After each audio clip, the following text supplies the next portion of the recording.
Fala pessoal, Carol na área trazendo mais um vídeo aqui no canal. No vídeo de hoje eu vou contar pra vocês um caso que aconteceu na Holanda em 1995. Demorou muitos anos para que a polícia finalmente encontrasse o culpado.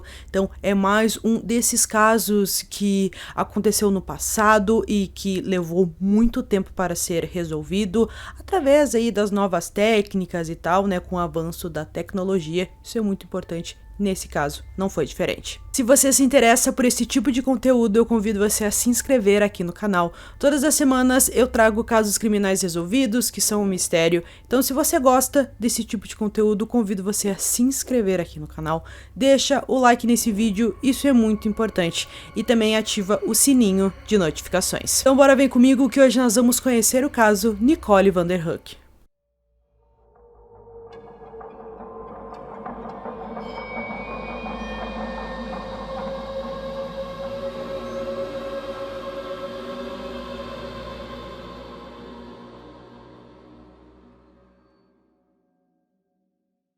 Nicole van der Huk nasceu no dia 4 de julho de 1980 em Erkelenz, na Alemanha. Ela foi criada por sua mãe, Angelica, seu padrasto Ed, junto com seu meio-irmão chamado Andy. Quando a menina estava com 3 anos, a família se mudou para a Holanda. Infelizmente, sua mãe tinha alguns problemas psicológicos, o que fazia com que ela passasse horas trancada dentro do quarto e não tinha condições de cuidar de seus filhos. Conforme crescia, ela percebeu que sua mãe e seu padrasto discutiam muito e cada vez se distanciavam mais. Isso fez com que a vida familiar de Nicole fosse muito instável. Quando ela estava com 8 anos, eles a avisaram que estariam se separando. Nicole compreendeu toda essa situação. Durante o processo judicial, Ed queria a custódia total de Nicole até que ela completasse 18 anos. Por causa de sua doença mental, Angelica não estava estável o suficiente para cuidar de uma casa, muito menos de uma criança. Ed então obteve a custódia total da menina. Nicole ficou muito feliz com a situação, sua mãe não estava bem naquele momento e ela mesma percebeu que não seria bem cuidada se ficasse com a mãe. Como a sua relação com Ed era muito boa, ela gostou quando recebeu a notícia de que iria morar com ele. O Ed encontrou uma casa na mesma cidade em que as crianças cresceram, só que ele trabalhava para a indústria musical e ele não tinha muito tempo para ficar em casa com as crianças, com a Nicole e com o Andy. Então ele pediu a ajuda de sua mãe, que ajudou muito, né? As crianças consideravam ela como sua avó, elas ficavam na casa da avó, dormiam por lá, passavam um final de semana, eram bem cuidadas quando o Ed não estava por lá. Tudo estava indo muito bem. Ed conheceu uma mulher chamada Yolanda, que também trabalhava na indústria musical, e eles queriam se casar. Ela se deu muito bem com Andy e com a Nicole e logo se casou com Ed e fez parte da família. Por causa da vida corrida dos dois e de estarem sempre viajando, Andy e Nicole, agora um pouco mais velhos, passavam muito tempo sozinhos em casa. Angelica, a mãe da Nicole, recebeu a notícia de que o seu ex-marido se casou novamente e isso não fez nada bem a ela. Ela ainda era muito apaixonada pelo Ed, ela se sentiu muito mal e com todos os problemas psicológicos que ela tinha, infelizmente ela cometeu suicídio no ano de 1995. Isso tudo aconteceu mais ou menos em abril daquele ano de 95, quando a Nicole recebeu essa informação, ela ficou devastada, ela ficou muito triste, porque depois que a mãe dela e o padrasto se separaram, ela não teve mais uma oportunidade para ficar com a mãe para conversar, e infelizmente a mãe havia morrido, então ela se sentiu muito triste com tudo isso, ela queria ter conversado mais com sua mãe e tudo mais,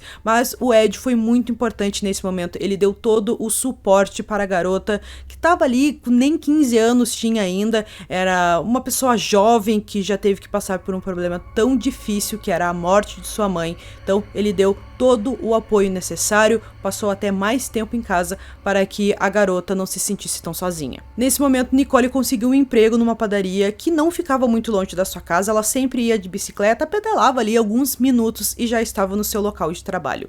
Ela encontrou um propósito naquilo, ela se sentia muito feliz trabalhando, os seus amigos também deram todo o apoio para ela não se sentir mal com a morte de sua mãe.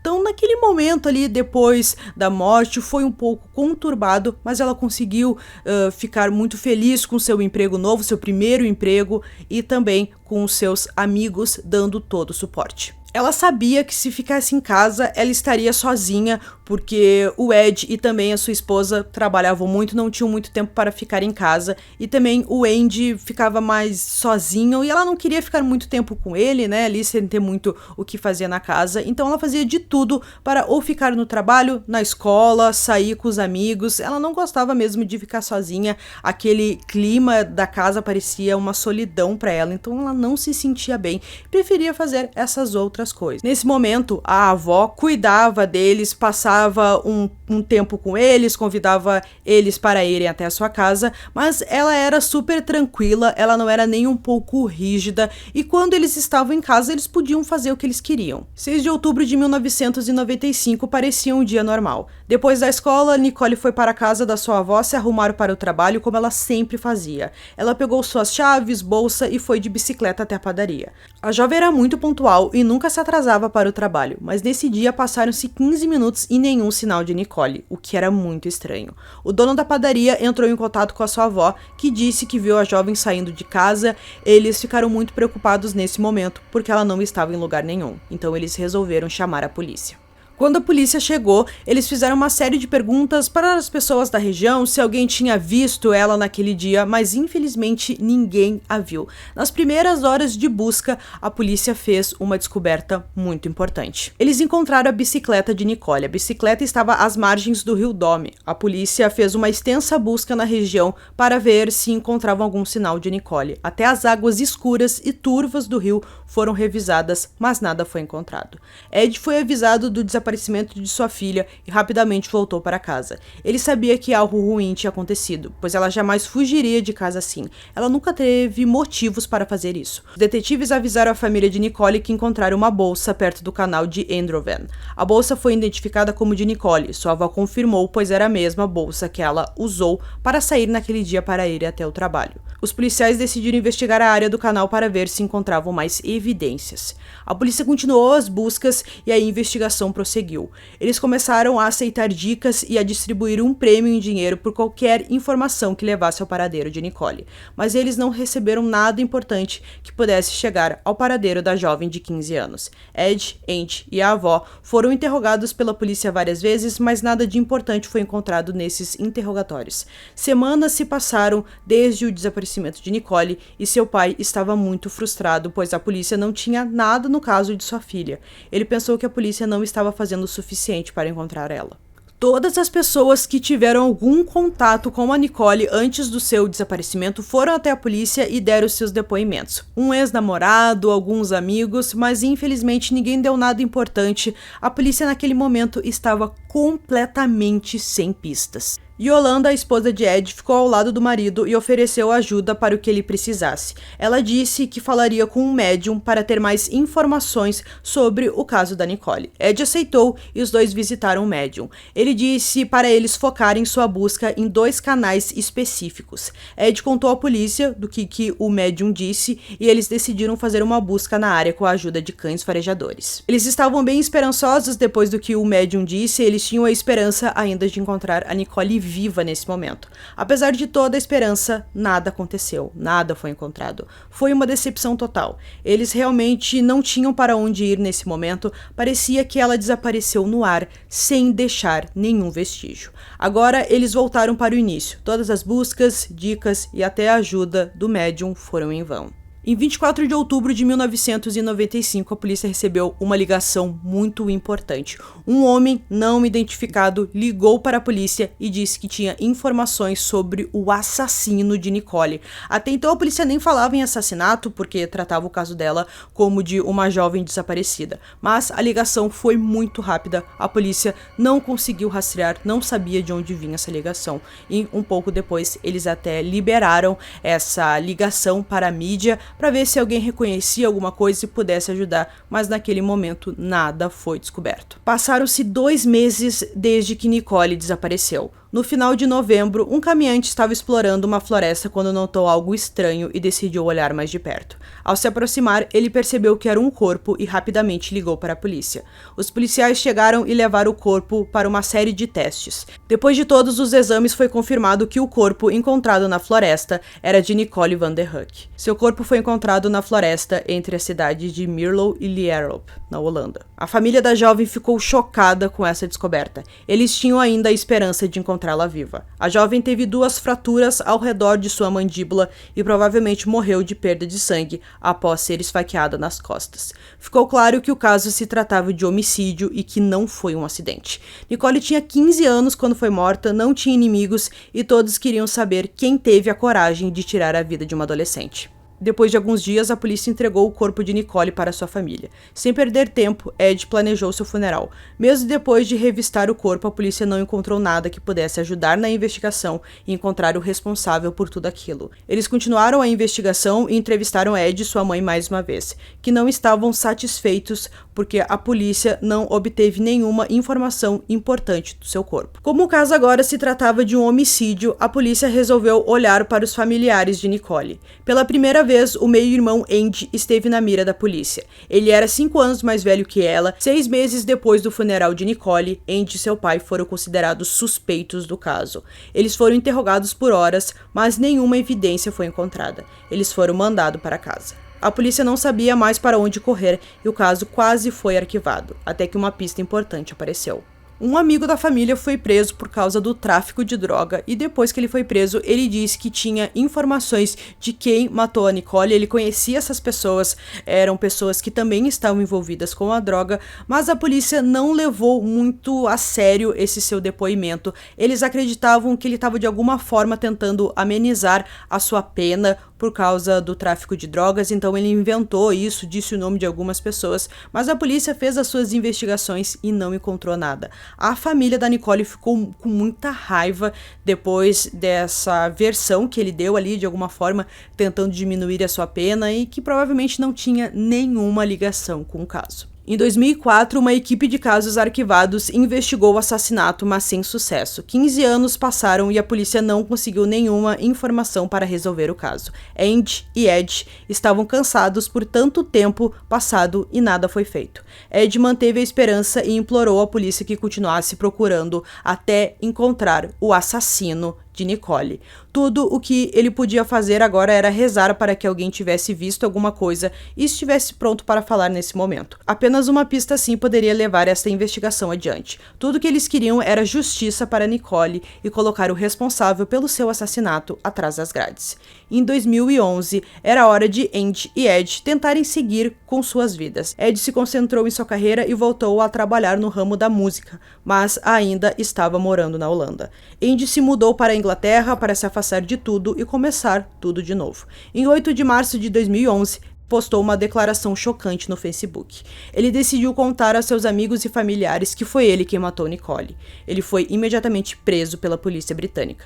Andy repetiu sua confissão quando enfrentou as autoridades. Ele disse a eles que assassinou sua irmã e foi enviado para a Holanda para ser julgado por assassinato.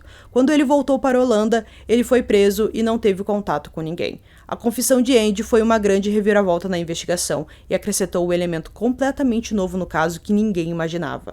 A única evidência que a polícia tinha contra ele era sua postagem no Facebook e depois de 5 dias ele foi solto. Mais tarde, ele retirou sua confissão, dizendo que acreditava que o seu pai era o culpado. Ele disse que Ed estuprou Nicole e a engravidou. A fim de manter isso em segredo, então, ele a matou. Em uma entrevista em 2016, Andy alegou ter confessado falsamente o assassinato para reviver a atenção à morte de sua meia-irmã e exumar seu corpo para testes de DNA. Seus restos mortais foram exumados para permitir a obtenção de amostras de DNA. No corpo foi encontrado um DNA e a polícia recebeu mais de 20 novas dicas. O DNA encontrado no corpo de Nicole não era do seu padrasto Ed. Em janeiro de 2014, a polícia prendeu um homem de 46 anos identificado como Jos DG, depois que seu DNA correspondente a amostras encontradas nos restos mortais e também na cena do crime. Jos DG havia sido condenado por 3 estupros, sendo sentenciado a 3 anos de prisão preventiva e tratamento compulsório por um deles. Ele era conhecido por ter deixado a casa de sua namorada depois de uma briga horas antes do desaparecimento de Nicole. Quando o caso chegou ao tribunal em abril de 2014, o advogado de Yost contestou a evidência de DNA, já que no corpo havia outros DNAs, incluindo o ex-namorado de Nicole, também foi encontrado em seus restos mortais. O advogado argumentou que Nicole pode ter feito sexo consensual com o Yost DG. Eles alegaram que ela teve múltiplos parceiros sexuais e que ela poderia estar grávida quando morreu. Em julho, a acusação de assassinato contra Yost DG foi retirada em favor das acusações de homicídio culposo e estupro. Em outra audiência, em outubro de 2015, Yost negou contato com a Nicole no momento do seu desaparecimento, mas disse que pode ter feito sexo consensual com ela alguns dias antes. O julgamento de Yost DG começou. Um vestígio de sêmen contendo DNA de pelo menos 3 pessoas, acreditados pelos especialistas em acusação de ser do DG, o então namorado de Nicole e o do seu meio-irmão Andy, foram encontrados em seus restos mortais. Com especialistas discordando sobre a confiabilidade das amostras, foi anunciado em março de 2016 que os cientistas iriam reanalisar os resultados de DNA usando novos métodos. Em 19 de abril, o tribunal ouviu que era 2,28 milhões de vezes mais provável que Yost DG fosse uma das pessoas cujo DNA foi encontrado nos restos mortais. Em 12 de outubro de 2016, a promotoria exigiu que Yost DG recebesse 14 anos de prisão, afirmando que ele não poderia ter feito sexo consensual com Nicole, argumentando que ela não tinha tempo para um relacionamento. Em 21 de novembro, Yost DG foi considerado culpado de abuso sexual e condenado a 5 anos de prisão. Ao determinar a pena, o tribunal levou em consideração a constatação de que ele era legalmente insano no momento do crime. Ele foi absolvido do homicídio culposo com base na possibilidade de que a pessoa cujo DNA foi encontrado dos restos mortais, que não foi identificado, afirmamente estava envolvida na morte de Nicole. O Ministério Público recorreu da absolvição de Yost DG logo após o término do julgamento. O processo de apelação começou em 28 de agosto de 2018.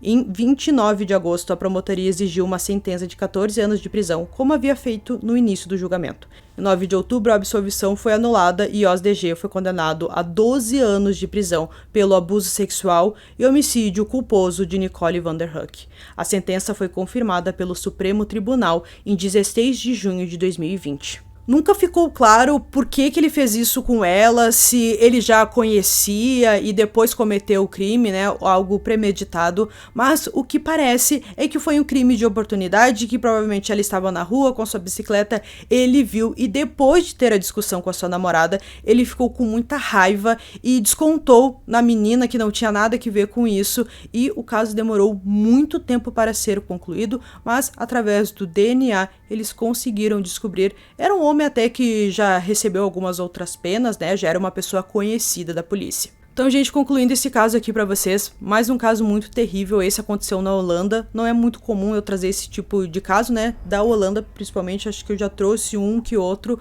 mas esse caso é muito conhecido por lá, então resolvi trazer, e, né, fala de uma jovem de 15 anos que estava indo para o seu trabalho, provavelmente ele a atacou no meio do caminho, a matou, abusou sexualmente, enfim, fez várias coisas com ela, e o caso só foi resolvido muito tempo depois, e o irmão fica um pouco estranho essa versão do irmão, porque ele se declarou culpado, mas ele só queria que exumassem o corpo da sua meia-irmã.